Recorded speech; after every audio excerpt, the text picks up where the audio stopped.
Penuel, face of God.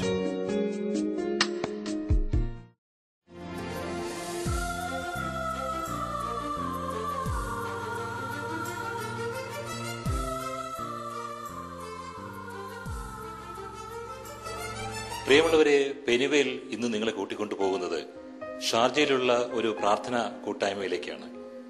United Arab എമിറേറ്റ്സിലെ ഈ ഷാർജയിലെ പ്രാർത്ഥന കൂട്ടായ്മ, തീർച്ചയായിട്ടും പ്രാർത്ഥന കൂട്ടായ്മയിൽ നിന്നാണ് ഒരു പ്രാർത്ഥനാ സമൂഹം ഉണ്ടാകുന്നത്. ആ സമൂഹത്തിൽ നിന്നാണ് ആരാധനാലയങ്ങൾ ഉണ്ടാകുന്നത്. ഈ കുഞ്ഞ് പ്രാർത്ഥനാ കൂട്ടായ്മയിലേക്ക് നിങ്ങളെ കൂട്ടിക്കൊണ്ടു പോകുമ്പോൾ അവരുടെ ആ പ്രാർത്ഥനാ കൂട്ടായ്മയിലൂടെ അനുഗ്രഹം നേടിയ ഒരു വലിയ കുടുംബത്തിനെ കൂടെ ഞങ്ങൾ പരിചയപ്പെടുത്തുന്നു. അവരുടെ പ്രാർത്ഥന രീതികൾ, എത്രമാത്രം വചനങ്ങളാണ് അവർ നിങ്ങൾക്ക് വേണ്ടി പങ്കുവെക്കുന്നതെന്ന് നമുക്ക് തിരിച്ചറിയാം. നമുക്ക് അങ്ങോട്ടൊന്ന് കടന്നുപോയാലോ? പിതാവിന്റെയും പുത്രന്റെയും പരിശുദ്ധാത്മാവിന്റെയും നാമത്തിൽ ആമേൻ. വിശുദ്ധ യോഹന്നാൻ എഴുതിയ സുവിശേഷം 21-ാം അധ്യായം 15 മുതലുള്ള തിരുവചനങ്ങൾ.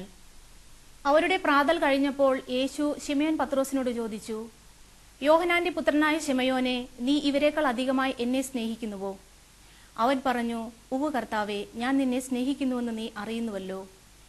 യേശു അവനോട് പറഞ്ഞു, എന്റെ ആടുകളെ മേയിക്കുക.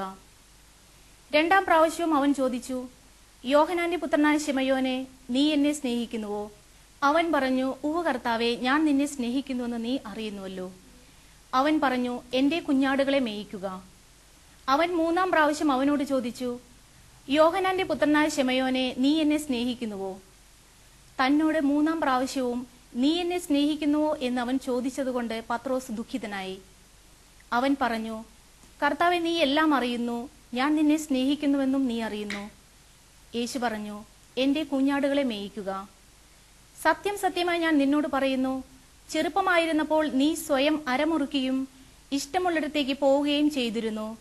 എന്നാൽ പ്രായമാകുമ്പോൾ നീ നിന്റെ കൈകൾ നീട്ടുകയും മറ്റൊരുവൻ നിന്റെ അരമുറുക്കുകയും നീ ആഗ്രഹിക്കാത്തിടത്തേക്ക് നിന്നെ കൊണ്ടുപോവുകയും ചെയ്യും. ഇത് അവൻ പറഞ്ഞത് ഏതു വിധമുള്ള മരണത്താൽ പത്രോസ് ദൈവത്തെ മഹത്വപ്പെടുത്തുമെന്ന് സൂചിപ്പിക്കുവാനാണ്. അതിനുശേഷം യേശു അവനോട്, എന്നെ അനുഗമിക്കുക എന്ന് പറഞ്ഞു. നിങ്ങളുടെ ഈ ബൈബിൾ വായന, ശരിക്കും യോഹന്നാന്റെ സുവിശേഷത്തിലൂടെയുള്ള ആ വാചന സഞ്ചാരം, അതെനിക്ക് വളരെ ഏറെ ഇഷ്ടപ്പെട്ടു കേട്ടോ. ആ വായനയുടെ ദീപ്തി, പ്രത്യേകിച്ചും വായിച്ച ആ സഹോദരിയുടെ വായനയുടെ ആ രീതി തന്നെ പലർക്കും മാതൃകയാക്കാവുന്ന ഒരു രീതി തന്നെയാണ്. നമുക്കിനി ഒരു നല്ലൊരു ഗാനം, നിങ്ങളെല്ലാവരും കൂട്ടായി ചേർന്ന് ഒരു നല്ലൊരു ഗാനം അത് പാടിക്കൊണ്ടാവാം നമുക്ക് അടുത്ത ഭാഗത്തിലേക്ക് പോകുന്നത്. എല്ലാ സ്നേഹത്തിനും ഏറ്റം യോഗ്യനാമേ, നല്ല ദൈവമേ, നന്മസ്വരൂപാ, എല്ലാ സൃഷ്ടികളെക്കാളും ഉപരിയായി നിന്നെ സ്നേഹിച്ചിടും ഞാൻ. എല്ലാ സ്നേഹത്തിനും ഏറ്റം യോഗ്യനാമേ, നല്ല ദൈവമേ, നന്മസ്വരൂപാ, സൃഷ്ടികളെക്കാളും ഉപരിയായി നിന്നെ സ്നേഹിച്ചിടും ഞാൻ. നിന്റെ സ്രഷ്ടാവാം രക്ഷനായകനെ ഞാൻ മുഴുവാത്മാവിൻ ഹൃദയവുമായി മുഴുമനമോടെയും സർവശക്തിയോടും സദാ സ്നേഹിച്ചിടും എല്ലാ സ്നേഹത്തിനും ഏറ്റം യോഗ്യനാമേ, നല്ല ദൈവമേ, നന്മസ്വരൂപാ, എല്ലാ സൃഷ്ടികളെക്കാളും ഉപരിയായി നിന്നെ സ്നേഹിച്ചിടും ഞാൻ. നമുക്കിന്നൊരു അതിഥി കൂടെ എത്തിയിട്ടുണ്ട് കേട്ടോ. ശരിക്കും നമ്മൾ ഈ പ്രാർത്ഥന കൂട്ടായ്മയിലേക്ക് അതേപോലൊരു വ്യക്തി കടന്നു വരിക എന്നുള്ളത് തന്നെ നമ്മളെ സംബന്ധിച്ചിടത്തോളം നമ്മുടെ പ്രാർത്ഥനയുടെയൊക്കെ ഫലം തന്നെയാണ്. ശ്രീ വർഗീസ്, ഇന്ന് യുഎക്കകത്ത് വളരെ പ്രസിദ്ധനായ വചനപ്രഘോഷകനാണ് ശ്രീ വർഗീസ്. അദ്ദേഹമാണ് ഇന്ന് നമുക്ക് വേണ്ടി വചനം പങ്കുവയ്ക്കാനായി ഇവിടെ എത്തിയിട്ടുള്ളത്. നമുക്ക് അദ്ദേഹത്തിനെ സ്വാഗതം ചെയ്യാം. Price the lord. Hallelujah, hallelujah. യേശുവേ നന്ദി, യേശുവേ സ്തുതി. പ്രിയമുള്ളവരെ, ഇവിടെ നമ്മളിന്ന് വായിക്കുന്നത്, ചിന്തിക്കുന്നത് യാക്കോബ് ശ്ലീഹാ ലേഖനം 3-ാം അധ്യായത്തിന്റെ 1 മുതൽ 7 വരെയുള്ള തിരുവചനമാണ്. ഇവിടെ പറയുന്നത് ഇതാണ്, നാവിൻ്റെ ദുരുപയോഗം എന്നാണ്. എൻ്റെ സഹോദരരെ, നിങ്ങളിൽ അധികം പേർ പ്രബോധകരാകാൻ തുനിയരുത്. എന്തെന്നാൽ കൂടുതൽ കർശനമായ വിധിക്ക് നാം അർഹരാകുമെന്ന് മനസ്സിലാക്കുവിൻ. നാം എല്ലാവരും പലവിധത്തിൽ തെറ്റു ചെയ്യുന്നു.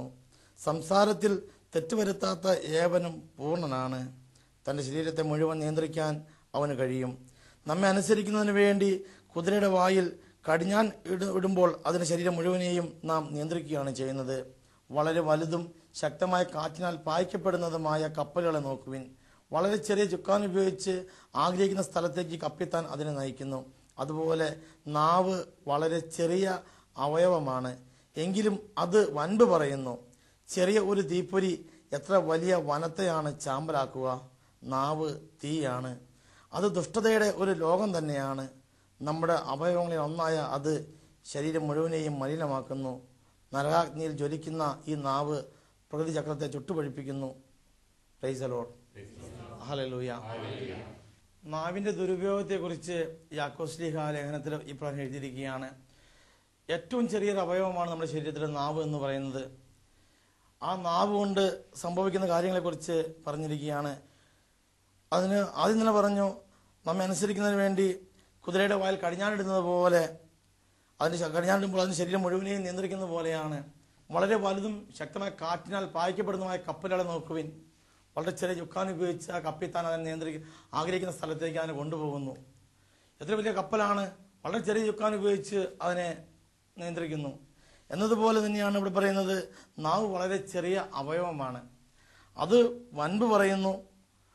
ഇല്ലാത്ത ഒരുപാട് സംഭവങ്ങൾ വരുത്തി കൂട്ടുന്നു. ഈ നാവ് കൊണ്ട് ഇങ്ങനെ പറയുകയാണ്, ഒരു ചെറിയ തീപ്പൊരി എത്ര വലിയ വനത്തെയാണ് ചാമ്പലാക്കുക. നാവ് തീയാണ് എന്ന്. നാവ് തീയാണ്. അതുകൊണ്ടാണ് സങ്കീർത്തനത്തിൽ 39 സങ്കീർത്തനത്തിൽ 1 വാക്യത്തിൽ ദാവീദ് പറയുകയാണ്, നാവ് കൊണ്ട് പാപം ചെയ്യാതിരിക്കുവാൻ ഞാൻ എൻ്റെ വഴികളെ ശ്രദ്ധിക്കുമെന്നും ദുഷ്ടൻ എൻ്റെ മുൻപിലിരിക്കുമ്പോൾ എൻ്റെ നാവിനെ കടിഞ്ഞാണ്ട് കാക്കുമെന്നും ഞാൻ പറഞ്ഞു എന്ന്. 39 സങ്കീർത്തനത്തിൻ്റെ 1 വാക്യത്തിലാണ് ഈ പ്രകാരം പറയുന്നത്. പ്രിയമുള്ളവരെ, ഇങ്ങനെ പറയുകയാണ് ദാവീദ് രാജാവ്, അതെ, ഞാൻ പറഞ്ഞു, നാവ് കൊണ്ട് പാപം ചെയ്യാതിരിക്കാൻ എൻ്റെ വഴികൾ ശ്രദ്ധിക്കും. എൻ്റെ മുൻപിൽ ദുഷ്ടമുള്ളിടത്തോളം കാലം നാവിനെ ഞാൻ കടിഞ്ഞാണിടുമെന്ന്. ഈ നാവ് കൊണ്ടാണ് ജീവിതത്തിൽ മനുഷ്യനെന്ന് ഏറ്റവും കൂടുതൽ തിന്മ വരുത്തുന്നതെന്ന് നമുക്ക് മനസ്സിലാക്കാൻ സാധിക്കും. നന്മയും ഐശ്വര്യവും അനുഗ്രഹങ്ങളും എല്ലാം വരുന്നത് ഈ നാവിൽ നിന്നാണ്. പലപ്പോഴും ഞാൻ കണ്ടിട്ടുണ്ട്, നാവിൽ നിന്ന് വീണ ഒരു വാക്ക് മൂലം ജോലി നഷ്ടപ്പെട്ടു പോയത്, നാവിൽ നിന്ന് വന്ന ഒരു വാക്ക് മൂലം കുടുംബജീവിതം തകർന്നു പോയത് പലയിടത്തും സംഭവിച്ചിട്ടുണ്ട്. അതുകൊണ്ട് യാക്കോബ് പറഞ്ഞത് നാവ് തീയാണ് എന്ന്. ഒരു ചെറിയ തീപ്പൊരി മതി എത്രയോ വലിയ വനത്തെ പോലും ചാമ്പലാക്കുവാനായിട്ട്. ഇത് തന്നെയാണ് നാവിൽ നിന്ന് വരുന്ന ചെറിയ വാക്ക് മതി പലവിധമായ നഷ്ടങ്ങൾ സംഭവിക്കണമെങ്കിൽ. നമുക്കറിയാം, നമ്മുടെ സമൂഹത്തിൽ ജീവിക്കുമ്പോൾ നിരവധി സംഭവങ്ങൾ നമ്മൾ കാണുന്നുണ്ട്. നമ്മുടെ നാട്ടിലൊക്കെ ആയാലും ശരി, രാഷ്ട്രീയ നേതാക്കന്മാരൊക്കെ ആയാലും ശരി, ഒരു വാക്ക് പാളിപ്പോയാൽ മതി അവർ ജീവിതത്തിൽ കസര തെറിക്കുവാൻ പോലും പലതും സംഭവിക്കാൻ വേണ്ടിയിട്ട്.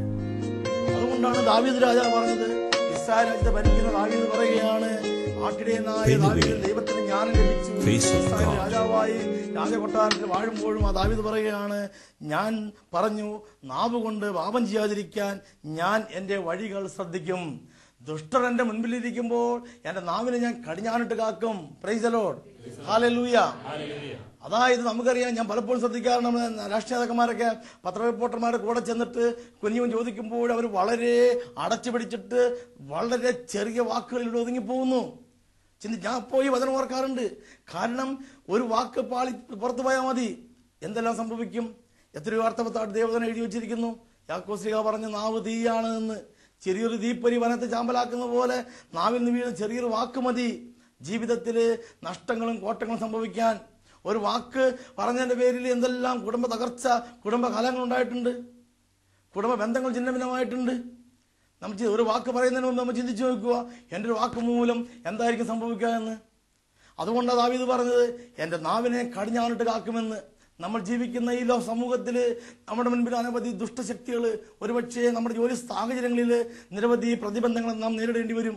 അവിടെയൊക്കെ നമ്മൾ അധികാരികളുടെ മുമ്പിൽ ചെല്ലുമ്പോൾ, ഒരുപക്ഷെ അധികാരികളുടെ മുമ്പിൽ നമ്മൾ ചെല്ലുമ്പോൾ ചില ദുർബല നിമിഷത്തിൽ ഒരു വാക്ക് നമ്മുടെ ഉള്ളിൽ പാളി വന്നാൽ മതി, നമ്മുടെ ജോലി പോലും ടെർമിനേറ്റ് ചെയ്യുവാൻ ഒരു ആ വാക്ക് മതി. ഒരുപക്ഷെ നമുക്ക് നന്മ, ഐശ്വര്യങ്ങളും അനുഗ്രഹങ്ങളും കടന്നു വരുവാൻ വേണ്ടിയിട്ട്. പ്രഭാഷന്റെ പുസ്തകം 23-ാം അധ്യായത്തിന്റെ 7ഉം 8ഉം വാക്യങ്ങളിൽ ഈ പ്രകാരം പറയുന്നു: കുഞ്ഞുങ്ങളെ, നാവിനെ നിയന്ത്രിക്കേണ്ടത് എങ്ങനെയെന്ന് കേൾക്കുവിൻ. ഈ ഉപദേശം അനുസരിക്കുന്നവൻ കുറ്റക്കാരനാവുകയില്ല. പാപിയുടെ പതനത്തിന് കാരണം അവന്റെ ചുണ്ടുകളാണ്. ചീത്ത പറയുന്നവന്റെയും അഹങ്കാരിയുടെയും വീഴ്ചയ്ക്ക് കാരണം നാവ് തന്നെ. Price the Lord. പ്രിയമുള്ളവരെ, ഇവിടെ പറയുകയാണ്, കുഞ്ഞുങ്ങളെ, നാവിനെ നിയന്ത്രിക്കേണ്ടത് എങ്ങനെയെന്ന് കേൾക്കുവിൻ. ഈ ഉപദേശം അനുസരിക്കുന്നവൻ കുറ്റക്കാരനാവുകയില്ല. ഈ നാവിനെ നിയന്ത്രിക്കേണ്ടത് എങ്ങനെയെന്നുള്ള ഉപദേശം കേൾക്കുന്നവൻ കുറ്റക്കാരനാവുകയില്ല. പാപിയുടെ പതനത്തിന് കാരണം അവന്റെ ചുണ്ടുകളാണ്. ചീത്ത പറയുന്നവന്റെയും അഹങ്കാരിയുടെയും വീഴ്ചയ്ക്ക് കാരണം നാവ് തന്നെ. നാവാണ് അപ്പോൾ ജീവിതത്തിൽ ഒരു മനുഷ്യനെ ഏറ്റവും കൂടുതൽ നാശം വരുത്തുന്നതെന്നും ഏറ്റവും കൂടുതൽ പാപം ചെയ്യുന്നതെന്നും ദൈവത്തിന്റെ വചനം നമ്മളെ ഓർമ്മിപ്പിക്കുകയാണ്. അതുകൊണ്ടാണ് പ്രഭാഷണ പുസ്തകം തന്നെ 22-ാം അധ്യായത്തിന്റെ 27-ാം തിരുവചനത്തിൽ പറയുന്നത്: എന്റെ വായിക്ക് കാവൽക്കാരനും എന്റെ ചുണ്ടുകളിൽ വിവേകത്തിന്റെ മുദ്രയും ഉണ്ടായിരുന്നെങ്കിൽ ഞാൻ വീഴുകയോ നാവ് മൂലം നശിക്കുകയോ ചെയ്യുകയില്ലായിരുന്നു. ദൈവത്തിന്റെ വചനം പറയുകയാണ്, എന്റെ വായിക്ക് കാവൽക്കാരനും എന്റെ ചുണ്ടുകളിൽ വിവേകത്തിന്റെ മുദ്രയും ഉണ്ടായിരുന്നെങ്കിൽ ഞാൻ വീഴുകയോ നാവ് മൂലം നശിക്കുകയോ ചെയ്യുകയില്ലായിരുന്നു എന്ന്. നമ്മൾ നേരത്തെ വായിച്ചു, നാവ് കൊണ്ടാണ് ഏറ്റവും കൂടുതൽ പാപം ചെയ്യുന്നത്, നാവ് കൊണ്ടാണ് മനുഷ്യൻ ഏറ്റവും കൂടുതൽ നാശം വരുത്തി വെക്കുന്നതെന്ന്. ഇവിടെ പ്രഭാഷകൻ പറഞ്ഞത്, എന്റെ വായിക്ക് ഒരു കാവൽക്കാരൻ, എന്റെ ചുണ്ടുകളിൽ വിവേകത്തിന്റെ മുദ്ര ഉണ്ടായിരുന്നുവെങ്കിൽ അതുകൊണ്ടാണ് സങ്കീർത്തനങ്ങൾ 8-ാം അധ്യായത്തിൽ പറയുന്നു, എന്റെ പാറയും എന്റെ വീണ്ടെടുപ്പുകാരനുമായ കർത്താവേ, എന്റെ ഹൃദയത്തിലെ വാക്കുകളും എന്റെ ഹൃദയത്തിലെ ധ്യാനവും ചിന്തയും ദൈവം അങ്ങേക്ക് പ്രസാദകരമായിരിക്കട്ടെ എന്ന്. അടുത്ത വാക്യം വളരെ ഇമ്പോർട്ടന്റ് ആണ്. വിലകെട്ടവ പറയാതെ സദ്വചനങ്ങൾ മാത്രം സംസാരിച്ചാൽ നീ എന്റെ നാവ് പോലെയാകും.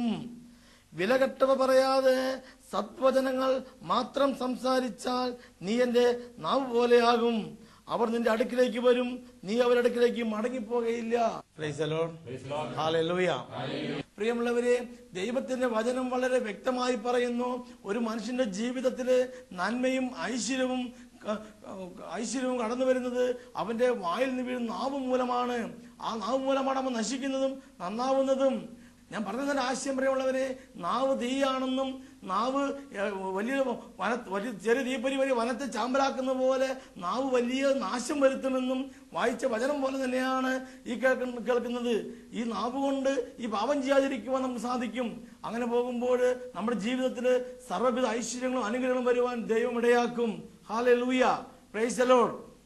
പ്രിയമുള്ളവരെ, അതുകൊണ്ടാണ് പ്രഭാഷകൻ പറഞ്ഞത്, എന്റെ കർത്താവ് പ്രഭാഷകൻ അഭിപ്രായം പറയുകയാണ്, എന്റെ വായിക്ക് കാവലക്കാരനും എന്റെ ചുണ്ടുകളിൽ വിവേകത്തിന് മുദ്രയും ഉണ്ടായിരുന്നുവെങ്കിൽ ഞാൻ വീഴുകയോ നാവ് മൂലം നശിക്കുകയോ ചെയ്യുകയില്ലായിരുന്നുവെന്ന്.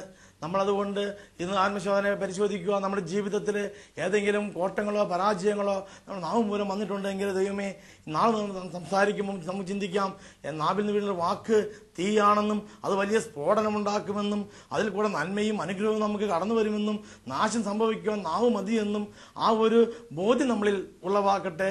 ആ ഒരു ബോധ്യത്തിലൂടെ ദൈവം നമ്മളെ നയിക്കട്ടെ. നമ്മുടെ നാവിന് ഒരു കാവൽക്കാരനും നമ്മുടെ ചുണ്ടുകളിൽ വിവേകത്തിന് മുദ്രയുമായിട്ട് നമ്മൾ ദൈവം നയിക്കട്ടെ. നമ്മളെ സർവ്വവിധത്തിലും ദൈവം അനുഗ്രഹിക്കട്ടെ എന്ന് പ്രാർത്ഥിച്ചുകൊണ്ട് ഞാൻ എന്റെ വാക്കുകൾ അവസാനിപ്പിക്കുന്നു. Price the lord. ഹല്ലേലൂയ. സ്വർഗ്ഗസ്ഥനായ ഞങ്ങളുടെ പിതാവേ, അങ്ങയുടെ നാമം പൂജിതമാകണമേ, അങ്ങയുടെ രാജ്യം വരണമേ, അങ്ങയുടെ തിരുമനസ്സ് സ്വർഗത്തിലെ പോലെ ഭൂമിയിലുമാകണമേ.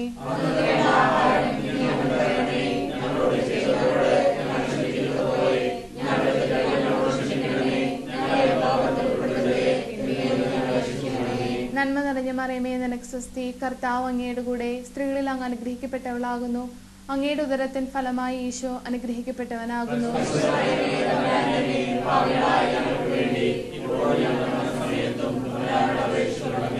നിത്യപിതാവേ, ഞങ്ങളുടെ പാപങ്ങൾക്കും ലോകം മുഴുവനുമുള്ള പാപങ്ങൾക്കും പരിഹാരമായി ഞങ്ങളുടെ നാഥനും രക്ഷകനും അങ്ങേ ഏറ്റവും വാത്സല്യമുള്ള പുത്രനുമായ ഈശോ മിശിഹായുടെ ശരീരവും രക്തവും ആത്മാവും ദൈവത്വവും അങ്ങേക്ക് ഞാൻ അർപ്പിക്കുന്നു.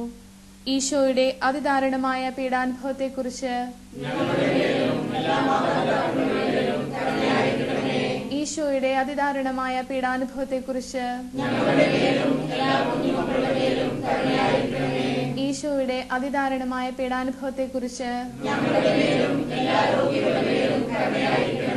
ഈശോയുടെ അതിദാരുണമായ പീഡാനുഭവത്തെക്കുറിച്ച് ഈശോയുടെ അതിദാരുണമായ പീഡാനുഭവത്തെക്കുറിച്ച്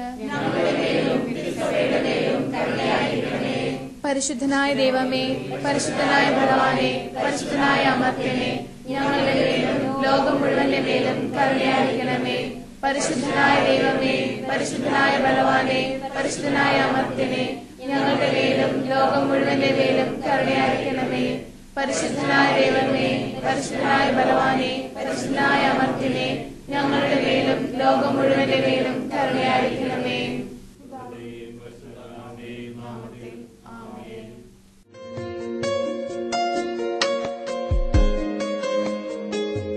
Penuel, Face of God.